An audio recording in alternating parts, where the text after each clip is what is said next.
that was my worst day because I felt so completely helpless and I just didn't want to be me anymore. I wanted to get in the car and drive, but you can't drive away from your own life.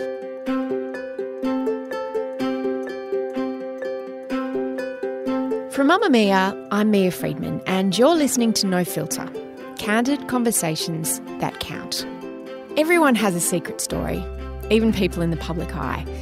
And my guest today, Leigh Campbell, has been a high-profile journalist for more than a decade, first in her career in magazines and then later at the Huffington Post. Leigh and I have walked spookily similar paths in our careers. We both began as beauty editors in magazines and we both made our names at Cosmo. We also both jumped into digital media when the magazine ship started to sink. Between us, Leigh and I have worked for 5 magazines and not one of them exists anymore today. But despite having all of this in common, I'd never actually met Leigh until the day she came into Mamamia for a job interview. We were looking for a new executive editor. It was about a year ago, and we wanted someone to lead the team of around 20 women who write all the content for the website. Leigh was all the things I'd been told when I'd done my homework on her. She was incredibly polished, professional, down to earth, ambitious, hardworking, and smart. She got the job. Over the past year, as we've worked really closely together, I've got to know Leigh much better, except it turns out that I didn't actually know Leigh at all because she had a whole other life, a very painful life going on that only those closest to her knew about. A couple of months ago, though, Leigh unexpectedly decided to go public with this side of her story, and that's when things got really surprising, even for her. In fact, especially for her. Leigh was really nervous about doing this interview, and I understand why, but I think you're going to love it. Here's Leigh Campbell. How did you get into beauty? I got into beauty kind of by accident. I was the lifestyle editor at Shop to Drop magazine, and I got into magazines by accident also. I studied interior design. But at the time, there was Zoe Foster Blake's job going at Cosmo. She was the beauty director and she was moving on to Harper's Bazaar. And my editor at the time, Kerry, said, I think you should go for that. And I thought, oh, no, I'm cool with lifestyle. What does a lifestyle editor do for those who don't know? Lifestyle editor does lots of different things, which is what I loved about it. So it was kind of doing the homewares pages and going shooting people's beautiful houses and sourcing products for shoots, which was kind of more in line with me having studied interiors. And Shop to Drop was will you explain what it was? Shop was just the best magazine on the planet. Paula Joy was the founding editor. She gave me my first job and she's coming up on In Her Bag shortly. And I really liked beauty personally, but I just didn't think it was for me. But then I heard that hundreds of people were going for Zoe's job and I'm very competitive. And so then I wanted it. I was lucky enough to get it and spend some time with Zoe when she handed over to me. And that was, 12 years ago, 15 years ago. Who was the editor of Cosmo back then? It was Sarah Wilson. Briefly, only for about 6 months, and then Sarah moved on and Bronwyn McCann came along and was my editor ever since and is the most beautiful mentor and woman to have in my life. What is the world of being a beauty editor like? God, it's slightly different now, but back then, and I probably shouldn't tell the world this, because your job is really going to lunch and trying out new moisturisers. Yeah, and getting sent presents and every getting day. Sent presents and being flown to Qualia on a seaplane. And then which is like a 5-star health resort. And a man would come out, a shirtless man come out with a tray of moisturiser and you'd try it. And back in the day, there was no Instagram, there was no influencers. So beauty editors were the influencers and there was about 20 of us and we all worked for the titles. And at the time, Cosmo was the biggest selling magazine in the world. So I was, lucky enough to be in one of the most important seats. And at the time, I knew it was amazing, but I thought I was so busy and what I did was so important. And I guess it was important, but it's definitely changed now. Digital came along, influencers came along. There's thousands and thousands, millions of influencers. So it's very different now. But essentially your job is to try all the products, edit out the good stuff, tell the people about the good stuff, tell them why it works and how it works. There are so many women who become editors who start as beauty editors, myself included. My first boss, Deborah Thomas, Kirsty Clements, who became the editor of Vogue, Deborah became the editor of Elle. Bronwyn, Paula. Bronwyn McCann, Paula Joy, Wendy Squires. There are so many of us. I've got my theories about why that is. What do you think? Because, despite the picture I just painted before, it's not all frivolous. It's a business, and you are sitting next to the head of L'Oreal and the head of Estee Lauder, and you're talking the talk and you're singing, the praises of the masthead you work for. And they're the companies that spend money with those titles, and that's how you keep a magazine alive or a publication alive. And so you're really well versed in bridging kind of editorial and commercial, and I think an editor absolutely has to have a commercial mind, because if a publication's not financially viable, no one can read it. The beauty editor also has that balance between the written content and the visual side as well. You're always thinking visually as well as written. And as you say, you straddle the commercial and the editorial side, and you're representing the magazine out in the public, so you often have a public profile. So all of those things together, I think, makes beauty a real training ground for editors. Good stepping stone. Some people step. I couldn't wait to get out of beauty. Others stay for longer. You stayed a long time. I stayed a long time in beauty, and I would, had magazines not died, RIP, all the magazines I ever worked on, I probably would have stayed. I never wanted the big job because it looked scary and hard, like telling people off and talking about budgets. But then naturally things evolve and younger people come up and they're hungrier and they're going to the events and they're still excited. And I realised I was begrudging going to the events after work, and that I'd been to every lipstick launch that could ever happen. So naturally, much later than for you, obviously, it was time for me to kind of move on, and now executive editor at Mamamia, but still get to do lots of fun beauty stuff. But yeah, I did stay for a really long time because I just loved it. I loved it so much. I guess there are two types of beauty editors. There are the ones that, how can I say this without sounding judgmental? There are the ones who really love the parties and the presents. And look, there's a lot of things to love about those things, but they don't take it very seriously. And there are others who apply more rigour to it. You certainly fell into the latter category. Did you see that there was a real two paths that you could have followed in that world? Because you do spend a lot of time with the other beauty editors. It's weird. You spend more time with beauty editors from other publications than you do with people on your own magazine. Yeah, absolutely. You do. And with your own family, you have dinner with the beauty editors most nights. I mean, I always thought of it as a career. I thought it was fun, but I took it extremely seriously. And back in the day, there was a document that I started about how a beauty editor should behave at events, and that kind of went viral, and now it's passed around to all the new beauty editors. What was in that document? Well, to never be photographed in the paper holding alcohol, to only ever have one drink, particularly, after work, never have one drink during work. If you're off to a lunch and then back to the office, you can't drink.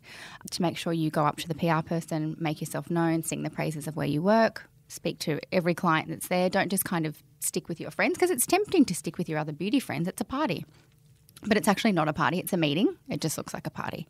So treating it like that, I think, is really important. But it's hard to remember that when it's on a boat, it's on a yacht, it's on an island. But it's part of your career. I've heard you talk before about the difference between a job and a career. Tell me about that. This is interesting for me because now at Mamamia I have a rather large team, about 20 people, and I observe the people who I think are in a job and the people that I think are in a career. And it's just how they, and I guess how I treated going to work every day. It wasn't just to make money to pay my bills. Well, okay, it was. But it's showing up without being told. It's putting your hand up for the shitty jobs. It's picking up the crate of milk, even though that's above your pay grade, and carrying it to the kitchen. People are invested in doing good when no one's watching and really earning their stripes, and not kind of being a teacher's pet and trying to get the boss see everything that they do. And I think that, interestingly, the bosses do see everything. So they notice the quiet people that are working away and getting it done, and they're the people that have careers. Did you always want to be in the media? No, I never read magazines. Well, I read magazines growing up, but like a normal person. What were you like as a teenager? I went to a grammar school, quite an academic grammar school, and I was very creative, so I liked art and drama, and we did a bit of that, but not a lot of it. And so I think I was in the wrong school, so I was slightly distracting to the other students. I left school halfway through year 11. I haven't done my HSC or TER or whatever you call it. And then I was accepted to do interiors on artistic merit. So instead of obviously having a score, I just did a bunch of tests and went on and studied there. But how did you tell your parents you wanted to leave school? Oh, they knew. Or were you expelled? I just was encouraged. Because, look, I was getting like 17 out of 20. you know. 17 out of 20? 17 out of 100. Like, that was a good score for me. And my parents are very liberal, and they are the most wonderful people, and they just knew it wasn't for me. And it was an expensive school. And I said, look, I'm leaving. I'm going to work at David Jones' shoe department. And I did for 2 years. And they were like, okay, great. You do what you want to do. But then I think they were okay, what's next? And that's when I went to study interiors. So I think not that there's anything wrong with just working in retail, but I did that for a couple of years. But yeah, they're completely supportive. I don't think my brother or sister finished high school either. It's just not in us. We're not that kind of family. I was quite intimidated when I first met you because you're very polished and put together and you seem very posh. And I remember when you were interviewing for the job and I called Bronwyn to check you out because Bronwyn and I worked together at Cosmo. And she said, Leigh seems really posh, but she's actually a bogan inside. It's true. And she said it in a really loving, affectionate, complimentary way. What do you think she meant by that? I get that a lot. It's bizarre. If people follow me on Instagram and then we meet, they'll go, oh, you're really nice. But there's surprise in their voice. I don't know why they think that. I guess because you're right, as a beauty editor, you look a certain way. You're always getting hair done. You often wear heels and you look fancy. But I am a bogan. You know, my family's from the northwest of Sydney. They live out on property and there's motorbikes and dams and four-wheel drives, and I'm very happy to be a bogan, to be, you know, from the suburbs of Sydney. I guess I like that I look posh, but I'm definitely not posh. You even have some tattoos, Leigh Campbell. I have 5. Tell me how you got those. Oh, I hate them all. My first tattoo, I was 15. I was in Tahiti with my family and I said to Mum and Dad, I want to get a tattoo, and this is how liberal they are. Sure, no problem.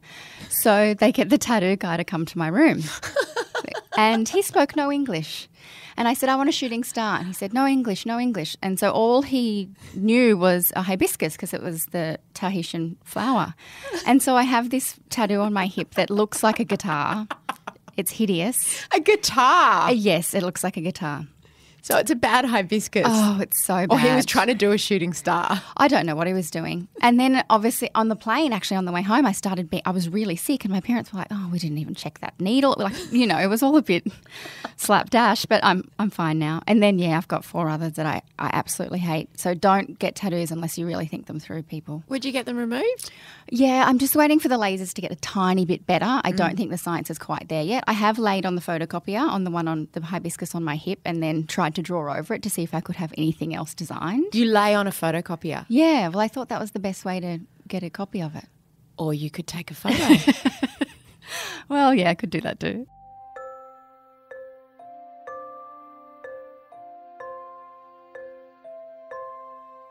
How did you meet your now husband? He hates this story, but I'll tell it my way. We were at a pub in Sydney, the Sheaf in Double Bay. I don't remember this. And I was quite intoxicated, obviously. I apparently went up to him and said, can I have this chair? And he said no, and I took it anyway. And from then he turned around and said, oh, who's that? And he added me on Facebook right there and then. But, of course, having however many drinks, I've just said yes and forgot. And then that year, unbeknownst to me, he'd asked so many mutual friends, set me up with her, set me up with her, set me up with her. And they said, no, don't, no, she's not for you. She'll break your heart. Did you have a boyfriend at the time? I had a boyfriend at the time, and I was also about to go to Croatia for 3 or 4 months I was meant to write a book, but I didn't.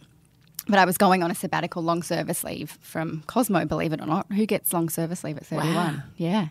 And so he didn't. But then when I was in Croatia, he Facebook messaged me. And so for the 3 months I was in Croatia, I spoke to this stranger over Facebook. And I just loved his humour. And then we met up literally a year to the day at the same pub when I got back. Yeah, now we're married. What's he like?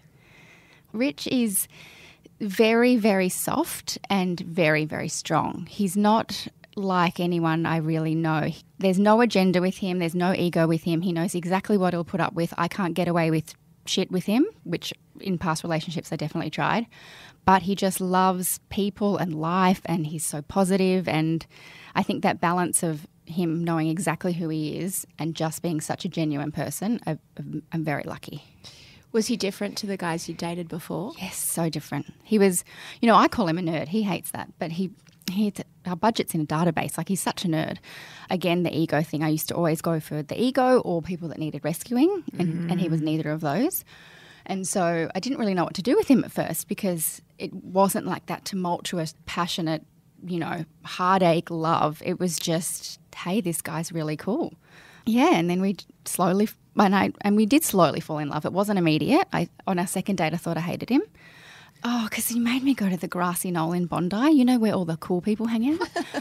And I just thought, oh, if you're in this scene, that's not for me. But actually what happened was my mum called 2 hours into that date, and my auntie was very unwell. She only had a few hours to live and she was going to pass away. And so I, jumped up obviously and went and said goodbye. And in the days following, Rich texted me just the perfect amount of care for, essentially a stranger. And I realised that he was, a decent guy. He's not just that kind of Bondi cool dude. And from there I went, okay, I'll go on the third date. And lucky I did. Because he's very handsome. He's completely ripped. Yeah, he's pretty nice to look at, I guess. But very kind. I've only met him a couple of times, but he's very, very kind. And as you say, he's very plugged into life. Yeah, he is. He would never have a bad thought. I'm so interested to see when he meets new people, he's always just so open and non-judgmental, which is sometimes the opposite of me. Yeah, plugged into life's a really good way to put him. He's a very unique. Did you think you wanted to get married? Prior to that, no. Why not? Oh, not that I didn't want to get married. I didn't want to have a big wedding because of the cost and getting married is so weird. I didn't think about it. No one I'd been with made me went, oh, okay, I really want to do this. And you didn't dream of being in a white dress and doing the whole... No, and I was 31 when we met and he was 33, and I was at the stage where I thought, okay, maybe this isn't going to happen for me, and that's fine. I was fine with that. I was actually in Croatia to write a book about how to be single and love it. But then this bloody guy was messaging me on Facebook and I ended up marrying him, so I couldn't really write that book, could I? How did he propose? A year after we'd been together, we decided to get married. It was October and we decided to get married in February. What, you just make it sound like you had a meeting and you just came to an agreement? Well, we kind of did just have a meeting, and I just said, look, if we're doing this, are we doing this? And he said, yes. I said, great. I don't want this big, long engagement because I hate talking about weddings, so we'd set the date before he even proposed. And then he said, look, I'm going to propose because I need to propose, it's a bit weird. And I was like, all right, we'll propose soon, but we've already got the date set, the venue's booked, all that sort of stuff. And then it dragged on and he didn't propose. And I was like, come on, mate. And I remember yelling at him the morning of, when are you going to do this? And I was extremely hungover, very, very hungover. And we were going to my parents for lunch and he was just trying to shut me up. But he did say as we were leaving, are you going to put any makeup on? And I was like, no. Ooh. Why would I? He's like, let's have a nice photo. And of course I'm screaming at him going, why would we have a nice photo today? We had so many nice photos yesterday. I don't want to put makeup on. I don't want to do my hair. And so he's going to go, okay. So unbeknownst to me, he's run up to my room and stuffed all the makeup he can find in his pockets. But it was, 3 bronzer brushes, 4 eyeliners and a lip gloss. And so we drove out to my parents, and when I got to my parents, in their big front yard was a petting zoo set up. And I thought, that's weird. So one of the neighbours must be using the yard for a party. But he goes, let's go over and have a look. And halfway walking over, obviously, I realised because baby goats are my favourite animal. And so there was 8 baby goats in a pen, all with garlands around their neck. And one of them had the ring tied to it. Oh. And so we get in and we're sitting on the floor and he's looking for the goat with the ring. And 5 minutes goes by and I'm like, okay, you going to say anything? He's like, I can't find that bloody goat. So then we're trying to find the goat with the ring. And finally it jumped in his lap, but then we're both sitting on the floor. So he said, could you please stand up? Because he had to get on his knee. And he did it. And then my whole family came running out of the bushes and they'd all been hiding in the bushes. And it was beautiful. Oh, that's beautiful. But I didn't have any makeup on. So all the photos, obviously, I've still got my sunglasses on because, vanity. And 14 bronzer brushes yes. in Rich's pockets. Yes. How old were you by the time you got married? I would have been 32 or 33. So we got married. We were 16 months from kind of really meeting to married. We got married in the February and we just had it was beautiful, but it was just a dinner for 40 people. We just had 20 people on each side, our very closest family and best friends, and it was quite small. What a great way to do it. What did you wear? Yeah. I wore a dress that I hate now. I think all brides hate their dresses. Yeah. I had a dress made and look, it is beautiful, and I've since sold it. And I lost mine. Oh. Not very sentimental. I'm not materialistically sentimental. I photos and videos are great. But yeah, I sold it and then I changed into a little dress and, Richard's Greek Orthodox, so we did the Greek dancing. We had a lot of Jewish friends, so we did the horror, even though we're not Jewish. And it was such a beautiful party. Had you talked about wanting a family together? By that stage, not a huge amount, no, because I think for me in past relationships, again, it wasn't a priority. I wasn't longing to be a mother. Growing up, my career was always number one. And so I didn't really, no, we hadn't talked about it at that stage, but I knew that he was open to children. He knew I was open, but we just kind of weren't there yet. When did you get there? A year or two later, we went to a friend's wedding in Italy, and then we came back and we were like, okay, I think now. And, it wasn't a conscious now's the time, but we just warmed to it. Friends were having babies. The couple in Italy had fallen pregnant on their honeymoon. We were very close to them, and we thought, oh, okay, that looks nice. Everyone's moving into that life stage. Let's do it. And I, had all these grand plans for that to happen then, and then it would fit nicely into my life and into my job. And, yeah, it didn't quite work out that way. When did you first get an inkling that it wasn't going to be as easy as you thought it might be? Well, to be honest with you, I'd had very bad periods my whole life, and I knew that something was up, and I'd been to many doctors, and we'd concluded that it was PCOS, which I wasn't completely sure about because I didn't have a lot of the symptoms. But, they're the doctors. So I said, okay, well, I've got PCOS. So I Polycystic ovarian syndrome. Yes, yeah. So I lived my life as if I had that for 10 years. So I thought, oh, gee, this PCOS might get in the way of making babies, but lots of people with it have them all the time. And so I guess it was in the back of my mind, but it wasn't, an active thought that it would be a huge barrier. And then what continued? happened? And then it wasn't PCOS in the end. And so you started you went off contraception. You stopped using contraception. Yes. I wasn't on the pill because I have a predisposition to low moods anyway, and the pill does not agree with me in that way. And so I hadn't been on the pill for 10 years. But yes, we stopped using other forms of contraception, and we were trying, and it was really fun until it wasn't that fun. Yeah, we were trying probably for about 6 or 7 months, and I had a chemical pregnancy, which is a very early miscarriage. And I only knew because we were tracking all the ovulation and stuff like that. And that wasn't really sad because I thought, okay, well, that's a good sign. Next month it'll stick. But we didn't have another one of those for quite a while. And then, months went on, and we went to a fertility doctor eventually because, I was 34, close to 35 at that stage. And she was great, and she said, these are the stats. I think you keep trying, and this is what IVF looks like should you get to it. But I think you should just keep going. And so we did. We kept going for a few months, and we fell pregnant, which was very exciting and scary. And I was about to go to Iceland for work, and we literally found out the week before I left. So I went and had a blood test and had that all confirmed. But I went to Iceland without telling any family or friends. And then when we got back from Iceland, we told our families, and my mum was beside herself. How pregnant were you at this stage? I was 8 weeks when I told Mum. And then falling pregnant for the first time, you don't know what you do. You've got to find an obstetrician, or you've got to go to a doctor. I didn't know any of that. So I texted a friend and said, asking for a friend, who's your obstetrician? And I found this lovely lady. And then we went in at 9 weeks to start the process. And there was no heartbeat when she did the scan, which was really hard because, it had probably been over a year at that stage. It was a Monday, I remember very clearly. And she said, it's likely that it's just too early. But I said, it's not. I know my dates. I would have had to fall pregnant when I was in Iceland. It's literally impossible. But she said, we can't do anything yet. You have to come back on Thursday because, of course, they can't take any precaution, have a D&C or anything if there's a possibility. So the wait between Monday and Thursday was pretty bad because I knew that the baby was dead. But, of course, I wanted to make sure. So then we went back on the Thursday and obviously no heartbeat and baby hadn't grown. So I had a D&C that evening.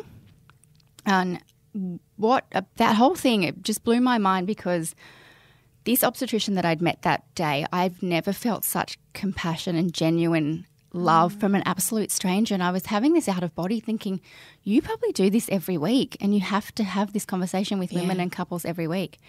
And she was just amazing. But it was a very it was awful because, you're only pregnant. I guess I'd known I was pregnant for 5 or 6 weeks, but it's not the time you're pregnant. It's the dream and the plans that you're making and everything in your head and the excitement. And I was so embarrassed and so ashamed. So, yeah, that wasn't fun. I often think that grief around pregnancy loss, you use the word embarrassed and ashamed. And I think if you haven't been through it, those words might confuse you because it's like, but wasn't your fault. Like it just didn't work out, and there just was something wrong with the baby, and it's nature's way, and all of those things that people try to say to make you feel better. And I think even your partner finds it hard to understand the shame aspect. Did you get to understand that a little bit better? It took me by surprise because, like you say, I had friends who had experienced it, and now I know, given them all the wrong advice.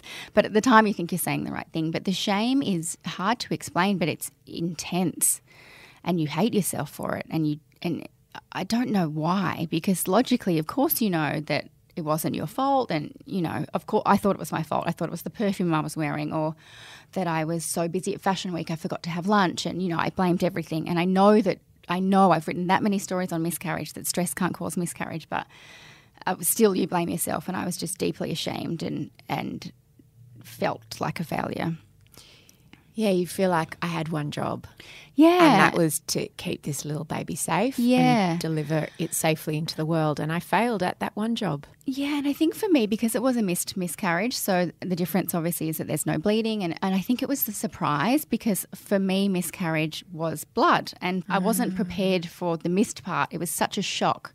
And, I was so excited to get in there and get on the table and see this little baby. And then, it's just in a minute, your whole life changes. So I think a miscarriage is, a sudden shock that is completely different to any other sort of pregnancy loss, and it feels so very sudden. It's not worse, it's just shocking in that second. I never heard that term before, miscarriage. Yeah. Because I think also the shame, and the same thing happened to me in terms of I didn't realise, and I hopped up on the ultrasound table and it was my 19-week scan and no heartbeat. And the shame for me also was, and they said probably they use very sensitive words, like they say probably stop developing at about 15 weeks or 16 weeks.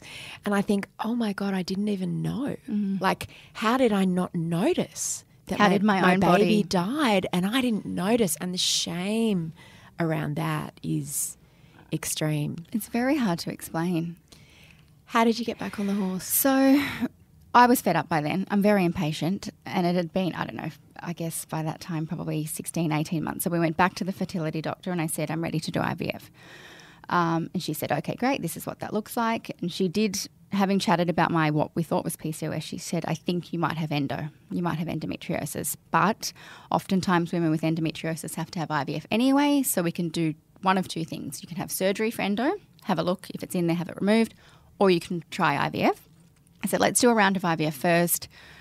And, God, in my naive head, I thought that's a means to an end anyway. Why have the surgery? I just do a round of IVF and I get my baby. So we did. We started IVF, which, interestingly, I had written so many stories about women's reproductive health, and I once interviewed a nurse about it, an embryologist, and a quote she had given me was that IVF is physically, emotionally and financially devastating. And I remember at the time thinking, all right, love, that's a bit dramatic. And then going through it yourself, you realise that that's the perfect description for it. It's very expensive. It's taxing on your body. It's extremely painful emotionally. But two of my very good friends had done one round of IVF and were pregnant. And so I thought, okay, well, that's all right. It's a means to an end. But for us, it wasn't. Our first round of IVF, we got 12 eggs. But by day 5, so it's a 5-day process to get to an embryo that's viable, we only had one embryo left. And we opted for genetic testing at that stage because I was over 35, and that test came back that the embryo was abnormal. And then they obviously pop it in the bin. So we got nothing from that round. And I just felt so ripped off. And so I just thought, 12 eggs. Great. Sure. I'm probably going to have 9 babies in the freezer. I just didn't think you could go from 12 to nothing. And obviously I know a lot more about it now. So we did that round. That didn't work. After that round, I felt pregnant naturally. Well, technically pregnant naturally. I did a pregnancy test at home and it was positive, but I went to my fertility doctor and had the bloods and my levels just weren't high enough. And she said it's either an ectopic pregnancy, which is when the baby or the embryo is stuck in the tubes, or it's a chemical and you're going to miscarry. And it was a chemical and I did miscarry, but not till 3 weeks later. So they kept testing my bloods. And that was a different kind of pain because you were just walking around waiting. And, it's hard in medical world. They can never give you absolutes. So she couldn't say absolutely you're going to miscarry. You know, there's the tiniest amount of hope. And so for 3 weeks I just walked around waiting. And I remember having lunch with all my sisters, and it was funny, you know, I was drinking a lot because I was hurting, and I was, you know, joking to the waiter, another drink please, I'm pregnant. And so then I eventually did miscarry on a Sunday 3 weeks after, so I would have been 6 or 7 weeks at that stage, so very early, and not by any means, you know, women go through way worse, but I think it's the waiting for that was really hard. Also the compounding. So each time you feel further and further and further and further away from this destination baby. Yeah, and I think you also just get conditioned to bad things happening. You know, you just think, oh God, it's never going to actually eventuate. And so after that, we thought, okay, it's time for the surgery. So I did have a surgery that they went in and they discovered endometriosis, stage 2. They could remove most of that. They also discovered that my uterus was an unusual shape whereby where the embryo would sit, there would never be enough blood, so the baby would die. So they did incisions on either side to reshape my uterus, which is pretty incredible. But they also discovered what's called natural killer cells. So inside the uterus... that doesn't sound good. No. They called it high immunity when they told me. That sounds better. And I was like, oh, yeah, great, I never get sick. But the cells in the uterus essentially kill any foreign body, so any sort of...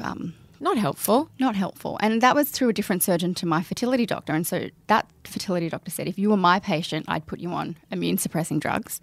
But then my doctor said, I don't believe in that. Here's some other science. And so no one's telling you what to do. You have to make the decisions.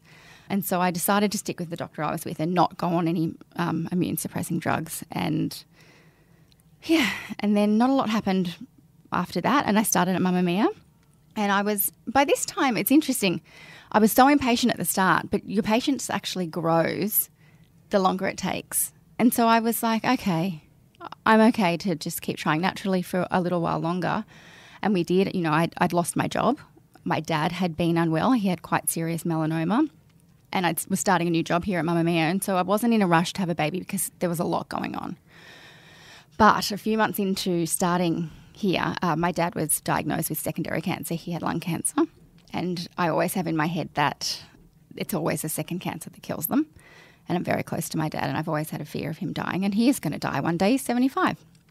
But when we found out he had lung cancer, it was suddenly very urgent that I have a baby, extremely urgent, because I just had this fear of him never meeting my child. And so we went straight back for IVF. But I'd only been here at Mamamia probably, 6 weeks maybe. So it wasn't really ideal. And off we went and we did our second round, which was very hard, much harder than the first, I think, because you're so naive, you don't know what you're in for. And that round was not great. And we got 15 eggs that round, but I was very sick. I got hyperstimulation, which is something you can get from the drugs depending on how you react to them. So my body reacted too well to the drugs. So your ovaries go into overdrive. Yeah, they go into overdrive. It can be very dangerous, can't it? Very dangerous. You can die from it. I only had it mildly, but mildly was still pretty horrific. Yeah, we got 15 eggs from that round and only one embryo in the freezer. And we popped him in, him or her, I just called them him, but it didn't work. And it's an 11-day wait between having the embryo put back in and finding out. But the cruel truth of IVF is you're taking progesterone to make sure that the uterus is, nice and healthy, but it mimics early pregnancy symptoms almost exactly. So those 11 days, and you're not allowed to do pregnancy tests at home, but, show me one woman that's done IVF that doesn't. But you can also get a false positive from the drug. So it's just this absolute mind. Can I say that? It is. It is. And then that didn't work, and I said, we're going again, and we went back for round 3. How much does it cost each round? It costs a lot. And you know what? We're very lucky in Australia. IVF covers a huge amount. So it's about $12,000 a round. Medicare covers around $5,000. But then there's variables. So if you want the genetic testing, that's more. If you want what's called ICSI, which we did on the 3rd round, is more. So when you see a picture of those pictures of IVF where a needle's going into the egg, that's ICSI. And they'll inject an individual sperm into each individual egg. That's much more expensive per egg. But it gives you a better chance. Much better chance. But Rich had really great sperm, and so the 2 rounds prior, they basically just poured the sperm on top of the eggs. You say that, and which is great that he had really good sperm, but also a little bit annoying. Oh, God, he was so proud of his sperm. He's telling everyone he's got this bloody super sperm. I'm like, all right, mate. And he just thought he was wonderful. But I had the same thing. I took his good sperm as offensive to me because obviously it was me that was.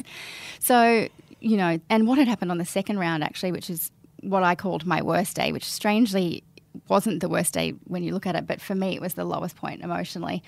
I had said to my fertility doctor, we're doing this again 10 days prior. Are all our ducks in a row? Yep, gave him my meds, ready to go.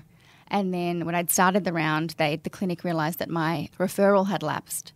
And so because my referral had lapsed, I couldn't get Medicare for that round. And I was annoyed at them, obviously, because they've got my referral. That's their job. But I spent that day, it was a Monday, running to any doctor I could asking for them to backdate a referral, which is illegal. And I had all these doctors telling me, what you're asking us to do is illegal. And I said, please just backdate it by 3 days. I've only done this for 3 days. My dad's going to die.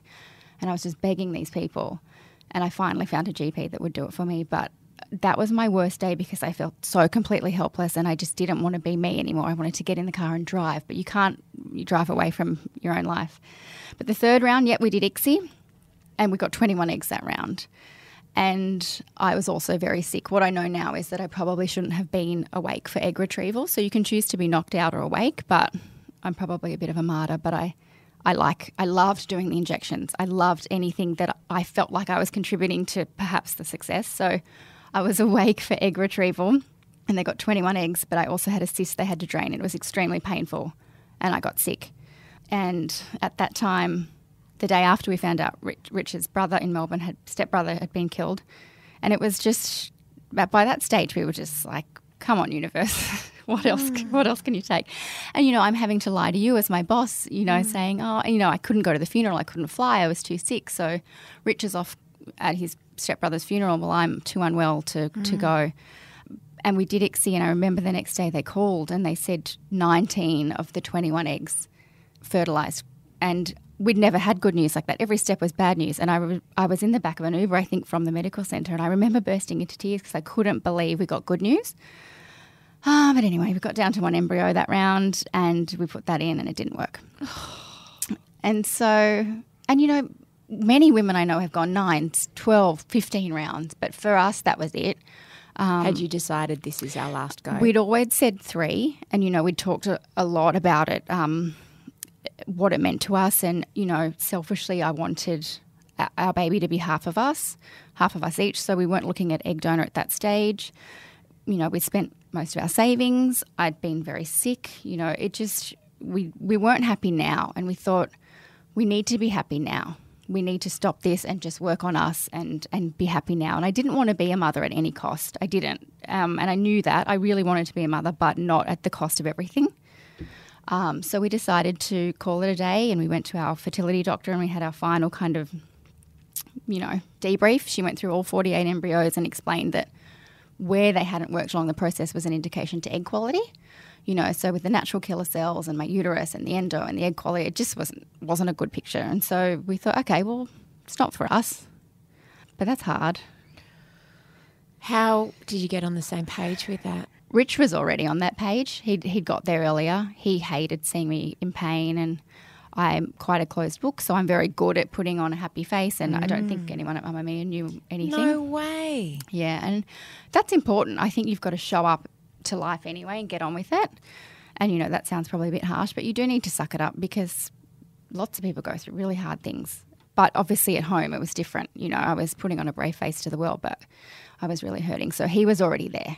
He was ready to move on. He wanted to be happy. He wanted me to see me happy. So when I said I don't think I can do this, I said I want to talk about egg donor in a few years, not now, but I've had enough. And he said, yeah, I'm already there. But he was waiting for me to get there on my own. So yeah, we called it. Although at that, the kind of final chat with my fertility doctor, I mentioned a drug my friend was on, and I said, my friend's on this breast cancer drug, and apparently it makes you ovulate lots of eggs, so it increases your chances. She was like, oh, yeah, she explained it to me. But I think from her reaction, she was thinking with everything else you've got going on, it's, probably not going to work. But she prescribed it to me, very affordable drug. And so, yeah, we tried it and it wasn't a very nice drug. I didn't like it. And I thought, wow, I'm so lucky I don't have breast cancer. I can go off this drug whenever I want, whereas women with breast cancer can't. What was interesting to me at this point in your story was that, as you say, I'd never asked you about kids. There was something about you that just said, don't go there. And I knew there was a story, but I knew that you didn't want to talk about it. So I never pushed. And I asked around a few people and I said, I asked Bron, I remember, I said, what's the story with Leigh? Like, why doesn't she have kids? Not that there's anything wrong with having a life without kids, but I was just curious. I'm very nosy. And I wanted to understand you better because I could just tell there was a story there. And Bron said, no, I don't think she wants to have kids. I think she's decided that's not for her. And there are a couple of times when issues came up, for example, around when women say, as a mother, and just things where you had very strong feelings. And I was like, oh, okay, that's interesting.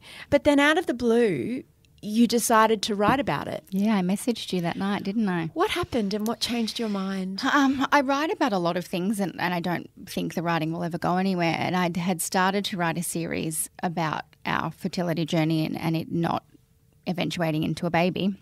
And then you were giving a talk here at Mamamia. You were practicing for your one-woman show. And in it you quoted, please excuse me, I don't remember who the quote was, but it was something along the lines of that there's a woman out there whose pain is the exact shape of your words. It was something like that. And oh my God, I felt like I'd been punched in the stomach because I had these words and I was writing, about my fertility journey, but I didn't, it was just for me. It was very cathartic. But that quote and the way you were talking about it, because you were also talking about your pregnancy loss. It was weird that you did that on a Monday afternoon and I went home that night and I started publishing my blog series, Treading Water, that night. And I texted you and Holly first and I said, just to let you know, I'm publishing this blog series and it's going to go on my blog and not on Mamamia because it's very personal. And you were wonderful about that. And I'd only half written it because it had just been, trains of thought. And before that, I thought I couldn't publish it because what I had been through wasn't bad enough. And it wasn't, I know what women. What do you mean? But I know women that have, my sister-in-law had a stillbirth at 7 months and, I watched them, the smallest coffin you've ever seen, bury their son and, that's horrific. And many women I know have been through what I would call as worse. But what I realised was that if we only talk about the catastrophic, it diminishes the pain in the everyday painful parts of life. And so I thought, okay, what I've been through isn't that bad. We could keep going, but I think talking about it is very important. So I started to publish my blog. And the whole premise of the blog was that it's okay if there's not a happy ending. This is how I'm moving on and I'm working on it and Rich is working on it. Because going through my fertility journey, I couldn't find that story. I found it was really hard and then here's my happy ending. And there was 2 paragraphs on the struggle. And I'm like, wait, I need more of that. I need more. Tell me more what it's like. That's where I'm at. And it's not happily ever after for everyone. No, it's so often not. And I remember, I don't know if you read the blog of Leandra from Man Repeller. She, American blogger, and she had a miscarriage and she was very open about it and she wrote about the pain so beautifully. And then I remember reading when she was fell pregnant with the twins and I thought, no. And I felt betrayed. I felt betrayed that she then got this and I thought, no, that's not fair. It's my turn. You haven't been through as much as I've been through. But reading her write about the pain was so helpful to me because I couldn't find that and I wasn't having those conversations in my life because I wasn't telling anyone anything. And so I decided to start publishing this blog and then, wow. It's like coming out. What did that feel like? It was very overwhelming. I felt very lucky, on Instagram that night, hundreds and hundreds of women sent me essays about their journey. And, this one woman had been trying for 3 years and her husband had just passed away. And, oh, my God, the stories were so beautiful. And so it just felt really good and also scary. And I wanted to run away because I'd started this story and, you're very vulnerable. And also, you are this career woman who's got it together and it's all these meetings, but then you're telling the whole world, hey, guess what? I'm actually a basket case at home. But for the most part, it was amazing. It made me feel so good and it really helped me heal. And then back to that breast cancer drug, I did a month on it and I hated it. And then we decided not. I'd started it for the second cycle and Rich said, you're so sick. This is not, what are we doing? We've decided to quit, go off that drug. And so I did. And I continued to publish my blog series. I was halfway through and then I was still feeling really yuck and I felt all kinds of things. And I thought, hang on, I've sort of felt like this before. And so I did a pregnancy test and I was pregnant at the time. The test said yes. I called Rich into the bathroom and he had such a strong reaction. He said, we're not doing this anymore. I can't go through this again. when we lose this baby, I can't see you like that. And I said, yeah, I agree. Yeah, we're not doing this anymore. So I went to the doctor that day and confirmed the pregnancy with a blood test and called my fertility doctor and said, I'm pregnant. You know, I think that breast cancer drug worked. And she said, okay, you know, cautious, congratulations, let's monitor you. So they did a blood test every 3 days. The part where he said, and you both said, yeah, we can't do this. Yeah. What did that mean? Just that you had to voice, we're not going to celebrate and we're not going to get too invested in this? Celebrating wasn't even an option. Like having a positive pregnancy test didn't say to me I was having a baby. It just thought, here we go again. This is going to really hurt, you know, particularly knowing the natural killer cells and all the things. I just thought, oh God, why are we even still trying? We're just setting ourselves up for more heartbreak. And so, no, celebrating it wasn't a happy moment at all. And I was just waiting. And so I had a blood test every 3 days to confirm that my levels were rising until we could get to the 7-week scan, the very earliest scan they can check for a heartbeat. Oh, God, and that day I just thought, I was so mad at myself for still, you know, getting pregnant again because I thought I can't be heartbroken again. And so we went along to the viability scan, they called it at 7 weeks, and I just remember, I think, holding my breath and closing my eyes and just thought, it's okay, you've done this heaps of times, you'll be fine. You know, you'll have the D&C tonight, it's no problem, you'll be off work for 2 days. And then when I opened my eyes, there was this tiny little flicker on the screen. You know, it looks like a tiny blob. And I said, what's that? She said, that's the heartbeat. And I was like, wait, like tell me, is that a heartbeat of a baby? And she said, yeah. And she, obviously this woman didn't know my history, so she probably thought I was strange. And it was a heartbeat at 7 weeks, which was quite shocking. But Rich, interestingly, didn't really want to talk about it a lot. He was in a bit of denial and he thought, okay, well, yep, you know. And that was probably a bit hard because secretly I was starting to feel a little bit excited but also so worried. And he didn't want to talk about either of those emotions. He would just say, let's just wait and see. And so then I got in touch with the amazing obstetrician that had helped me the years prior. And we went along and saw her at about 8.5 weeks and again jumped up on the bed and clenching my fists and closed my eyes. And then she had a look and there was a heartbeat, which was amazing. And, you know, by this stage, my mum's calling me every day and my close friends that knew were just so incredible. But, of course, I'm still just waiting to miscarry every day. And then we got to 12 weeks of the 12-week, 13-week viability scan and there was a heartbeat. And then at that stage, they also check, you know, the valves of the heart and the eyes and the lungs. And there was this tiny little baby that was what they, you know, say is fine, you know, technically viable, and we're having this baby. And we did the harmony test where they check for Down syndrome and all that sort of stuff. And I remember I took the call in your office, actually, you weren't there, but she called and said, you're low risk, you're fine. And I said, wait, check you've got my file. It's Leigh Campbell. Yes. And then I just burst into tears, and thank God your office is next to the lift. I had to go and sit in the park and cry my eyes out, and I just couldn't believe it. And it's only just now that I'm starting to believe it. And my obstetrician said, I've seen this a lot before, and because every time I would go for a scan, I'd be like, what's that? She's like, that's your baby. And so she has sent me to therapy because it's, I guess, very textbook for women to just not believe it. And I guess the concern is there that you won't connect with your baby once they're born because you are this protective mechanism.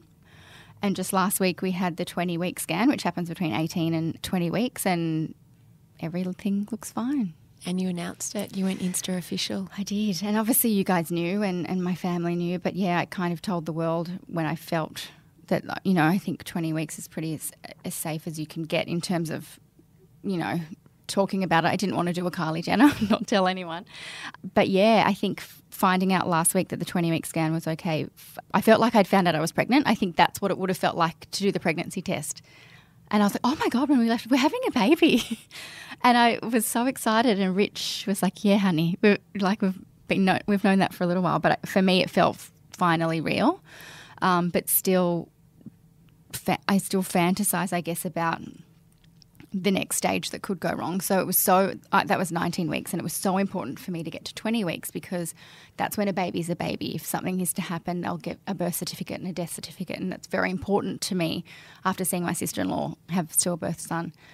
But now I keep fantasizing about stillbirth. I can't stop thinking about it. It's where my brain goes, and I think that that's probably just natural after everything. I think, you know, so many women who haven't had any struggles still find pregnancy it's an extremely anxious time. So we're very, very excited, but I'm very, very scared. So finding out that you were pregnant halfway through finally telling the world that you'd been struggling with infertility, how was that? Because you were coming out in one way but had this big secret at the same time. That was really hard. I felt really guilty. I felt so guilty, particularly as the pregnancy went on and was a success, because I felt like a total fraud. Because you've used that word a number of times to me. Can you explain what you mean? Because the whole premise of my blog was that it's okay if there's not a happy ending. And I really resented the happy endings that I read when I was in the thick of it, because I thought, great, that's nice for you. I can't relate to that. And then there's me making this big song and dance about it's okay if there's no happy ending. And you know, by all means, we're now going to get ours. And so I said to Rich, I'm not finishing the blog. I can't. It's not right. And he said, you have to. So many people are asking you what happens in the end. And so if you do read it from start to finish, you'll notice that there's a lot of detail in the first half, and I kind of just rushed to finish the second half. But yeah, I felt completely like a liar, and that, I felt like a fraud, and I still do, which is strange. I think when you... No, I think it's like imposter syndrome. I think it's imposter syndrome when you've failed to be pregnant or to carry a pregnancy for so long. When you finally do, it doesn't feel real. It doesn't feel real. You do feel. But the movies will have you feel that you're only, at this stage, after being through everything, you're meant to feel immense joy. No. But you don't. Not at all. You feel terror and worry, and also we're at the stage where we're like, right, what does life look like on one salary? Like, have we done the right thing? And of course we've done the right thing, but you feel like you're not allowed to feel anything but joy. But that's not the feeling that you have. You have, you know, all these other mixed emotions, and a lot of them aren't fun. You know, pregnancy is hard. It can be very lonely, and I feel very loved, but it's a lonely feeling. And then you feel guilty that you don't feel only joy. Yeah, I think that's really interesting. I think that idea of feeling pure joy, it's almost like when people have lost a child and then they have another baby and people just assume that one cancels the other out. They're two completely different things. So the joy you feel about being pregnant, you still carry all the pain and the fear and the loss and the grief for all of those years where it didn't happen for you. Yeah, and it's very complex. You can feel all of that at once. Of course you can. And I feel incredibly guilty for one of my best friends, Lauren, who she's done many more rounds of IVF and had many more embryos, and she's still trying. And, you know, I started my journey later and we're very close, and I feel very guilty. And she said to me, don't pull away from me. You can't pull away now. And I'm trying not to. And I'm not, but I want it for her more than I want it for myself. And so you also feel guilt that you finally got it.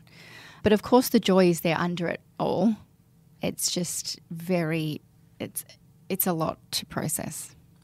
It's a lot, and being in the public eye with everybody knowing what you've been through now, there's a lot of everybody else's stories and even everybody else's hope and joy for you is a beautiful thing. But I remember after I lost a baby, that when I fell pregnant the next time after a long, long, long struggle, I didn't tell anyone, even my best friend, until like 20 weeks because I couldn't cope with everybody else's feelings about my pregnancy.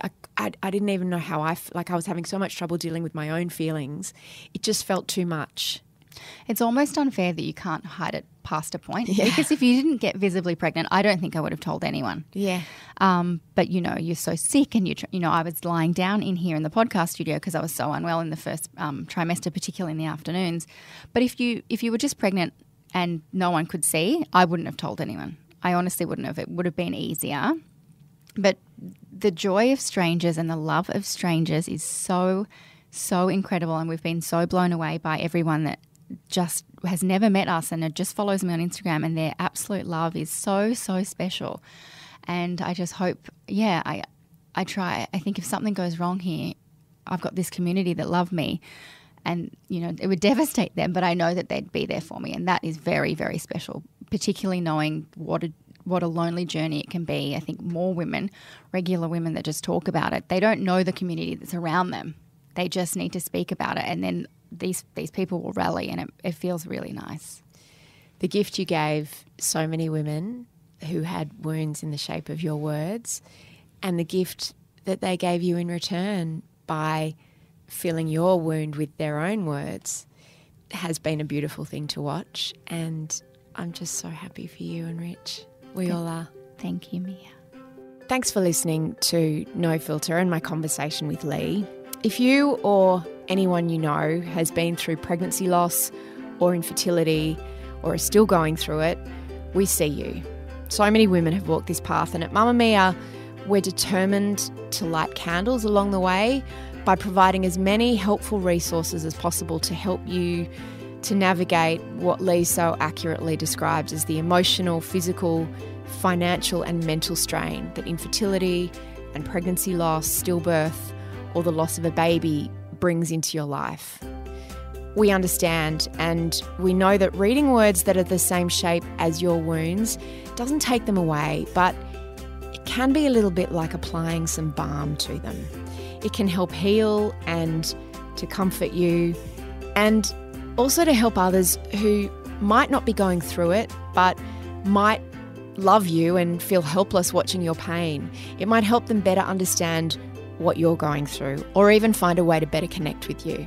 Me and my friend Rebecca Sparrow bonded over the unexpected loss of our daughters. Mine died halfway through my second pregnancy, and her little girl Georgie was stillborn.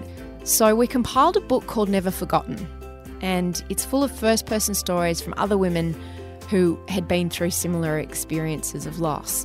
It's really the book that we both wanted to read so badly when it happened to us.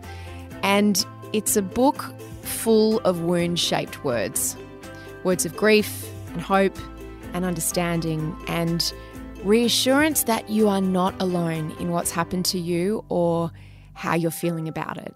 We've also made a closed Facebook group. It's also called Never Forgotten. You can find it just by searching Never Forgotten on Facebook.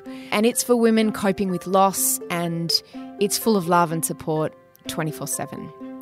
So if you or someone that you know could benefit from knowing about these resources, we've put links in the show notes for this episode, or you can follow the link in my Instagram bio. Leigh has also written about her infertility and her pregnancy in a story on Mamamia, and we've popped a link in the show notes to that too.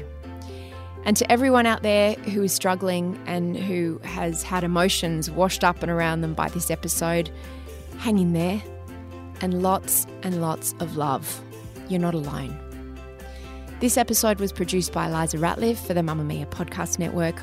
I'm Mia Freedman.